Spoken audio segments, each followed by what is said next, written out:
Il-Kap Eżekuttiv tal-Awtorità Tal-Artijiet Carlo Mifsud qal li matul is-sena li għaddiet saru mal-1300 azzjoni ta' infurzar f'postijiet pubbliċi li kienu qed jiġu okkupati bla permess. F'konferenza li matula ġiet diskussa l-ħidma tal-Awtorità, Is-Sur Mifsud qal li dan kien l-akbar ammont azzjonijiet ta' infurzar li ħadet l-Awtorità fl-aħħar snin.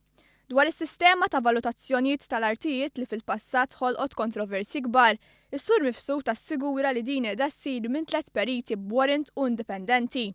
Kisboħra li tkellem dwarha hija li l-applikazzjonijiet jistgħu jsiru online u qal li l-pubbliku jista' japplika online sabiex jiċċekkja jekk art hijiex pubblika jew le.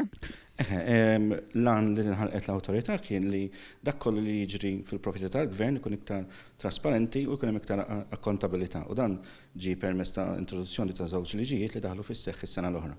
L-Awtorità ħadet over minn dak li kien il-Government Property Division. U issa kulħadd jaf li kien hemm pereżempju backlog kbir.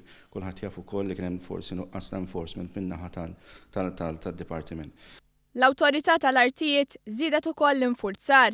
Is-sena li għaddiet saru mal-1352 azzjoni ta' infurzar. Dawn fost oħrajn kienu jinkludu l-azzjoni fis-sajf fejn ġew żgumbrati l-umbrella u s-sambets minn diversi bajjiet fosthom dik tal-armier.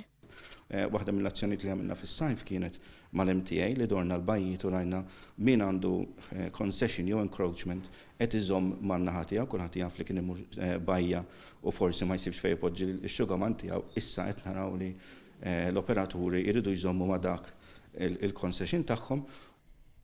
Il-Kap Eżekuttiv tal-Awtorità Tal-Artijiet Carlo Mifsud tkellem ukoll dwar sidien ta' ristoranti u kafettirji li jagħmlu użu mill-bankini bl-imwejjed.